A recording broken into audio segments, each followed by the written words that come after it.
preguntarte, que empecemos a preguntarte por Nazareno. Las gracias al Ayuntamiento, a ti, Cristina, por esta invitación, a ustedes por estar aquí hoy, esta tarde. Además, me hace muy feliz inaugurar la tercera edición, y he de decir que los vencejos me tienen absolutamente enloquecida. Ya llegó la época de vencejos, y además los vencejos de Andalucía cantan más fuerte. Son muy hermosos, así que quiero darte las gracias una vez más y gracias a todos. Andalucía es muy importante. Nazarena, mira, vamos a empezar ya por aquí, por la parte lorquiana, ¿no? Yo creo que ella bueno, con Lorca hay que obsesionarse, porque si no es imposible entrar en la obra de Lorca, ¿no? E impregna todo el aliento y el alma, la emoción y la parte también más cerebral, ¿no?, de Nazarena, Lorca. Hay algo ahí que cada vez que pienso en Lorca con esta novela me provoca disculparme, ¿no? Es decir, no se debe invocar el nombre de Lorca en vano. Y es verdad que hubo un desencadenante. Esta novela yo tardé mucho tiempo en escribirla, se atascó, es una novela un tanto oscura, y yo encontré, digamos, en Andalucía la luz que necesitaba la novela. La novela se cuenta en dos partes, digamos. Está, como dice Cristina, una familia de hermanas, las Vicentas, que además se hacen la vida imposible, como las hijas de Bernardo, a su manera, aunque he de decir que las mías, las criollas, existieron y de verdad que parecía que Lorca las hubiese soñado, ¿no? De alguna manera. Y luego hay una segunda trama que la protagonizan Brígida y Mendito, que son dos pícaros, ¿no? Dos pícaros mediados del siglo XX, 1940. Mendito es un personaje que se va de Andalucía, parte de España a Buenos Aires con Lorca, y lo persigue por Uruguay, y termina subiendo al Caribe, y por eso es que él llega ahí, ¿no? Entonces, claramente, si me estaba metiendo como un referente, como un universo femenino familiar como el de las Vicentas, tenía que pedirle permiso a Lorca, tenía que de alguna manera estudiarlo y leerlo completamente para no incurrir en la tontería de parodiarlo, sino intentar citarlo, ¿no?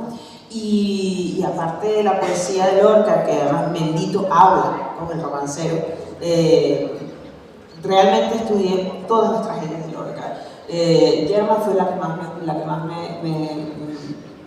me asombró, pero claramente si eso iba a respirar en la novela tenía que dejar que Lorca entrara, y porque yo creo que Lorca de alguna manera al español de Iberoamérica le aportó un brillo y aceleró un proceso de vanguardia en el que estoy convencida que la coincidencia de él con Iberoamérica y Iberoamérica con él aceleró muchas cosas. Y la novela tiene algo de esa cosa mestiza. Y hay otra cosa que a mí me pasa como a Brígida, ¿no? Que es un personaje que le ha pasado de todo, pero Brígida no tiene recuerdos propios, ¿no?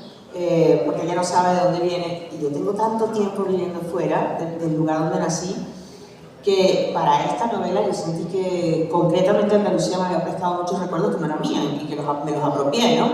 Y que en ese tiempo en que yo estuve creando esa parte luminosa de la novela me sentí completamente acogida, ¿no? Tanto por el lenguaje de Lorca como por su universo, como incluso en la misma relación con muchas cosas que están descritas. De hecho, los vencejos que salen del violín de Mendito, ahí están, ¿no? Y está muy, además es una novela muy nostálgica de la tierra. La tierra está muy presente. Por supuesto, ocurre en un territorio ficticio, se llama La Araira, que está, bueno, una recreación, digamos, del trópico, pero la tierra es muy importante, y el paisaje, ¿no? Y de alguna manera, conversando sobre la tierra y sobre los asuntos de la tierra, creo que Nazarena tiene algo de eso, ¿no? En cualquier momento, si queréis preguntar algo, levantáis la mano. La familia. Fíjate, es un tema como, bueno, hay una serie de temas en la literatura que nunca se acaban, ¿no? Porque la familia nunca se acaba. No va a tener, yo creo que no tiene principio, tampoco tiene fin, por lo tanto, ¿no?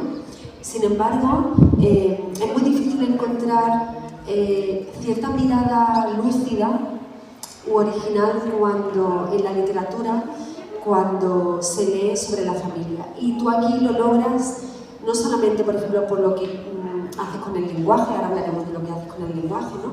Es un lenguaje muy mestizo, efectivamente. Además, mestizaje de un español muy sureño también, ¿no? Pero volviendo a la familia, aquí la observas desde diferentes ópticas, ¿no?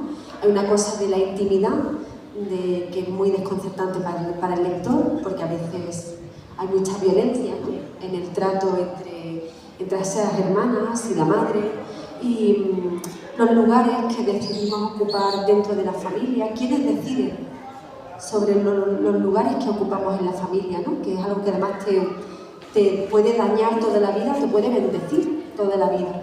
Y tú llevas el concepto de familia, la categoría familia, a muchísimos lugares. A mí eso me parece muy difícil que lo hayas logrado en una novela que además, bueno, en cierto modo es breve, no una novela extensa, ¿no?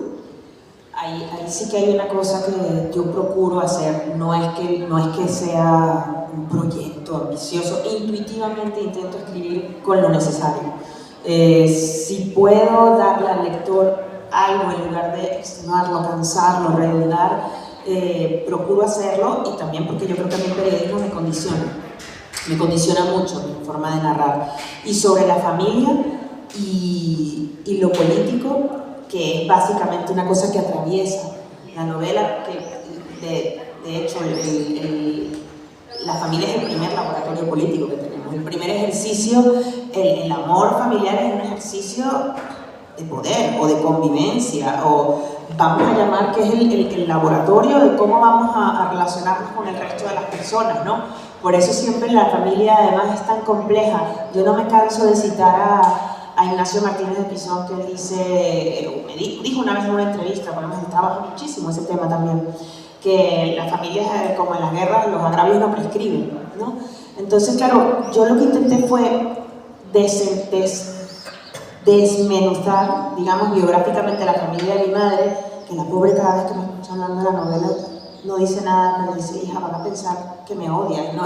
Y yo le digo: no, mamá, le digo, yo no se trata de eso, le digo, yo se trata de sacar, le dije, por ejemplo, yo crecí en una familia muy, como creo que son casi todas, una buena parte de ellas, con una impronta femenina muy fuerte, ¿no? Y con un elogio a la contención emocional. Mi abuela y mi bisabuela eran figuras casi mitológicas, ¿no? Que parían en pelo, que tenían 10 hijos, que los criaban solas, porque eso estaba muy presente ahí. Yo siempre sentía que el relato familiar era un relato épico dentro de la casa, ¿no? Y sobre todo las ocho hermanas que forman parte de la familia de mi madre tenían unas características muy específicas que yo de niña las escuchaba fascinada, ¿no? Había una tía que barría el patio toda la noche y toda la mañana, y claramente cuando me describían que le había pasado a esta persona, que tuvo un episodio personal muy duro, me di cuenta que esta señora lo que tenía era una tristeza y una desesperación gigantesca,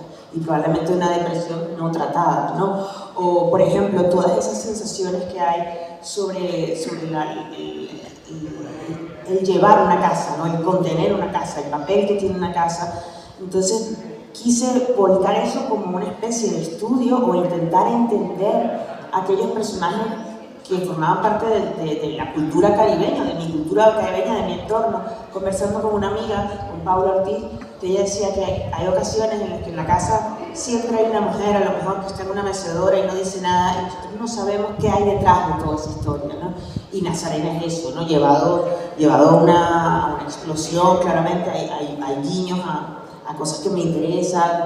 Rey Lear de Shakespeare, o sea, como unas hijas, ¿no?, feroces pueden terminar, que en realidad es por el poder del reino, sí, pero son muchas otras cosas detrás, ¿no? Y claro, y también me apetecía mucho meterme en esta idea de la saga familiar, que es un tema muy serio, pero Nazarena tiene esa característica del fin de época, ¿no?, del fin de estirpe. Porque Nazarena nos está contando la historia de su familia, y Nazarena no es un narrador fiable. Nosotros no sabemos si lo que ella dice es cierto o no. Muchas veces alucina, muchas veces tiene obcecaciones, y me recuerda mucho, es decir, a mí me impactó tanto cuando leí El Rey de la Furia de Faulkner, porque la historia empieza contando la Bentley, que es un chico que tiene una discapacidad. Entonces, claro, una familia poderosísima termina contando su historia, probablemente el más vulnerable de toda la cadena. Y eso también está muy presente allí, porque bueno, cada quien trabaja con sus obsesiones, ¿no? Yo creo que para mí la familia de la tierra es la maternidad, ¿no? Que yo venga a decir esto me resulta una impostura, porque yo no soy madre. Aunque como dice mi madre, bueno, pero tú has escrito asesinatos y no has matado a nadie. Y yo le digo, no, por esa lógica me parece que tiene razón, ¿no? Tengo como una obsesión por entender eso y por entender un poco a las mujeres que me antecedieron, ¿no? En todo sentido, mi familia, en las mujeres que me formaron, en las mujeres que he leído. Es algo que me gusta hacer y me interesa, y Nazarena está llena de eso, o sea, está completamente repleta, o sea, hay personajes por todas partes de ese tipo.